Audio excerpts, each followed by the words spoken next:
سبحان اللہ، کیا تسلی کی بات اللہ نے فرما دی۔ تو غور کیجئے کہ ان 4 آیات میں اللہ تعالیٰ نے کام مضمون کو کیسے سمیٹ دیا۔ وَالضُّحَىٰ وَاللَّيْلِ إِذَا سَجَىٰ، اے محبوب صلی اللہ علیہ وسلم، آپ کے چمکتے چہرے کی قسم، آپ کی سیاہ زلفوں کی قسم، مَا وَدَّعَكَ رَبُّكَ وَمَا قَلَىٰ، تیرے رب نے تجھے چھوڑا بھی نہیں، تجھ سے منہ موڑا بھی نہیں۔ وَلَلْآخِرَةُ خَيْرٌ لَكَ مِنَ الْأُولَىٰ، اور آپ کا تو آنے والا وقت گزرے ہوئے وقت سے زیادہ بہتر ہوگا۔ پھر رب کریم نے آگے ایک اور بات فرما دی جس نے بات کو اور رنگ دے دیا۔ ارشاد فرمایا وَلَسَوْفَ يُعْطِيكَ رَبُّكَ فَتَرْضَىٰ، تیرا رب تجھے اتنا دے گا کہ تو راضی ہو جائے گا۔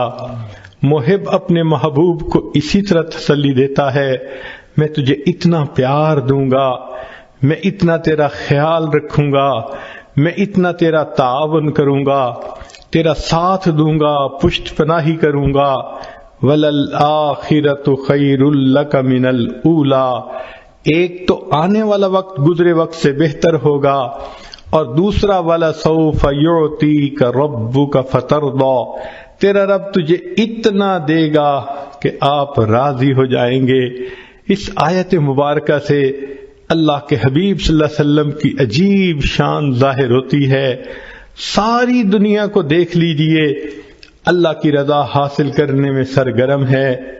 جس کو دیکھو اللہ کو راضی کرنے کے لیے کوئی سجدے کرتا ہے، کوئی قرآن پڑھتا ہے، کوئی روزے رکھتا ہے، کوئی مجاہدے کرتا ہے، کوئی رات اٹھ کے تہجد پڑھتا ہے، کوئی تسبیحات پھیرتا ہے، کوئی تنہائی میں بیٹھ کے رب کے سامنے ہاتھ اٹھا کے دعائیں مانگتا ہے۔ جس مرد کو دیکھو، جس عورت کو دیکھو، ہر کوئی اللہ کی رضا چاہتا ہے۔ اللہ ہم آپ کو راضی کرنے کے لیے چاہتے ہیں۔ انبیاء کرام کی زندگیوں کو دیکھو، آدم علیہ السلام نے کہا ربنا ظلمنا انفسنا، اس لیے کہ وہ اللہ کی رضا چاہتے تھے۔ نوح علیہ السلام نے طوفان کی حالت میں اللہ کی رضا مانگی۔ یونس علیہ السلام نے مچھلی کے پیٹ میں اللہ کی رضا مانگی۔ ایوب علیہ السلام نے بیماری کی حالت میں اللہ کی رضا مانگی۔ ابراہیم علیہ السلام نے اپنے بچوں کو، بیوی کو ایک وادی غیر ذی زرع میں چھوڑ کر اس سے اللہ کی رضا مانگی۔ یوسف علیہ السلام نے جیل میں جا کر مشقتیں اٹھا کر اللہ کی رضا مانگی۔ یعقوب علیہ السلام نے بیٹے کی جدائی پہ صبر کیا، اللہ کی رضا مانگی۔ موسیٰ کلیم اللہ نے کوہتور پہ جا کر اللہ کی رضا مانگی۔ جس کسی کو دیکھو اللہ کی رضا کا طلبگار ہے۔ سبحان اللہ، اللہ کے حبیب صلی اللہ علیہ وسلم کی کیا شان ہے۔ اللہ فرما رہے ہیں وَلَسَوْفَ يُعْطِيكَ رَبُّكَ فَتَرْضَىٰ، میرے محبوب صلی اللہ علیہ وسلم، رب تجھے اتنا دے گا کہ تو راضی ہو جائے گا۔ آج ولی کو دیکھو، ابدال کو دیکھو، کسی قطب کو دیکھو، غوث کو دیکھو، ہر کوئی اللہ کی رضا کا طلبگار ہے۔ آج کسی قاری کو دیکھو، حافظ کو دیکھو، عالم کو، مجتہد کو، محدث کو، ہر کوئی اللہ کی رضا کا طلبگار ہے۔ آج کے دور میں ہر امیر، ہر غریب، ہر گولا اور کالا، ہر عربی اور عجمی، ہر مرد اور عورت اللہ کی رضا کے طلبگار ہیں۔ مگر اللہ رب العزت فرماتے ہیں میرے محبوب صلی اللہ علیہ وسلم، پوری کائنات میری رضا کی طلبگار، اور میں پروردگار تجھے راضی کرنے کا طلبگار۔ وَلَسَوْفَ يُعْطِيكَ رَبُّكَ فَتَرْضَىٰ، تیرا رب تجھے اتنا دے گا کہ تو راضی ہو جائے گا۔ محبوب آپ کی مراد کو میں پورا کروں گا، اور اللہ رب العزت نے واقعی ایسا کر کے دکھا دیا۔ چنانچہ محبوب صلی اللہ علیہ وسلم نے انگلی کا اشارہ کیا، اللہ نے چاند کو 2 ٹکڑے کر کے دکھا دیا۔ محبوب صلی اللہ علیہ وسلم کے ہاتھ اٹھتے ہیں، اللہ بارش برسا دیتے ہیں۔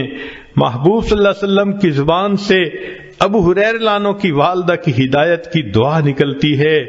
ابو ہریرہ عنہ کے پہنچنے سے پہلے اللہ ان کی والدہ کو ہدایت دے دیتے ہیں۔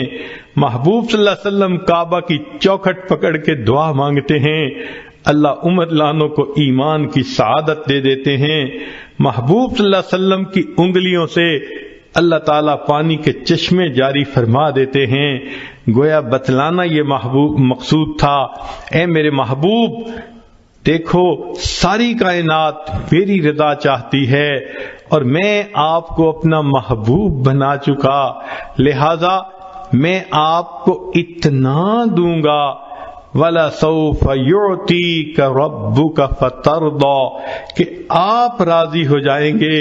محبوب جو تیری پسند ہوگی وہ میری پسند ہوگی، جو تیرا ہے وہ میرا ہے، جو تیرا نہیں وہ میرا نہیں۔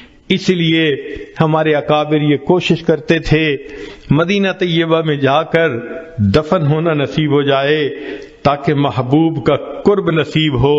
ذرا غور کیجئے اللہ نے اپنے حبیب صلی اللہ علیہ وسلم کی تمناؤں کو کیسے پورا کیا۔ ایک نماز 4 رکعت کی ہے، 2 رکعت پڑھی، اللہ رب العزت نے نماز کے ختم ہونے کا انتظار نہیں کیا، عین دوران نماز میں وحی فرما دی، اب آپ کے لیے قبلہ کو ہم نے تبدیل کر دیا گیا۔ چنانچہ نبی علیہ الصلوۃ والسلام نے 2 رکعت پہلے قبلے کی طرف پڑھیں اور دوسری رکعت دوسرے قبلے کی طرف پڑھیں۔ سبحان اللہ، جب نبی علیہ الصلوۃ والسلام کو اللہ نے راضی کرنے کا فیصلہ فرما دیا تو محبوب کی امت کے لیے یہ بہت بڑی خوشخبری ہے۔ نبی علیہ الصلوۃ والسلام پر جب یہ آیت اتری تو محبوب صلی اللہ علیہ وسلم نے فرمایا کہ اللہ تعالیٰ نے فرمایا ہے میں تجھے راضی کر دوں گا۔ فرمایا میں اس وقت تک راضی نہیں ہوں گا جب تک میرا آخری امتی بھی جنت میں داخل نہیں ہو جائے گا۔ یہ کتنی بڑی خوشخبری ہے امت کے لیے کہ رب کریم نے اپنے محبوب صلی اللہ علیہ وسلم کو راضی کرنے کا وعدہ فرما لیا اور محبوب صلی اللہ علیہ وسلم نے بتلا دیا میں اس وقت تک راضی نہیں ہوں گا جب تک کہ میرا آخری امتی بھی جنت میں نہیں چلا جائے گا۔ تو رب کریم نے اپنے حبیب صلی اللہ علیہ وسلم کو راضی کرنے کے لیے قرآن مجید میں خوشخبری عطا فرما دی، بلکہ محبوب صلی اللہ علیہ وسلم کے جو یار غار تھے ان کو بھی راضی کرنے کا تذکرہ قرآن میں فرما دیا، وَلَسَوْفَ يَرْضَىٰ، قیامت کے دن وہ اللہ سے اس کو راضی کر دیا جائے گا۔ چنانچہ نبی علیہ الصلوۃ والسلام کی یہ شان ہے کہ جو آپ صلی اللہ علیہ وسلم کی اتباع کرے گا اللہ رب العزت دنیا میں بھی اس بندے کی پشت پناہی فرمائیں گے، آخرت میں بھی پشت پناہی فرمائیں گے اور پھر جنت میں اس کو داخلہ دے کر بالآخر راضی فرما دیں گے۔ یہ اللہ رب العزت کا معاملہ ہے۔ چنانچہ یہاں تک بات مکمل ہو گئی، وَالضُّحَىٰ وَاللَّيْلِ إِذَا سَجَىٰ مَا وَدَّعَكَ رَبُّكَ وَمَا قَلَىٰ وَلَلْآخِرَةُ خَيْرٌ لَكَ مِنَ الْأُولَىٰ وَلَسَوْفَ يُعْطِيكَ رَبُّكَ فَتَرْضَىٰ، تیرا رب تجھے اتنا دے گا کہ تو بس بس کرے گا۔ سبحان اللہ، اللہ رب العزت کی کتنی عنایات ہیں اپنے حبیب صلی اللہ علیہ وسلم کے اوپر۔ پھر اس کے بعد جب محب اپنے محبوب کو تسلی کی باتیں کر دیتا ہے، اکثر ہم نے دیکھا کہ گزشتہ احسانات کے تذکرے بھی کرتا ہے، وہ بھی باتیں یاد دلاتا ہے کہ دیکھو تم بھول گئے میں نے تو یہ بھی کیا تھا، میں نے تو یہ بھی کیا تھا، کیوں ناراض ہوتے ہو، کیوں غمزدہ ہو رہے ہو، تمہیں یاد نہیں کہ میں نے تو یہ بھی کر دیا تھا۔ بالکل اسی طرح رب کریم نے یہ باتیں فرمانے کے بعد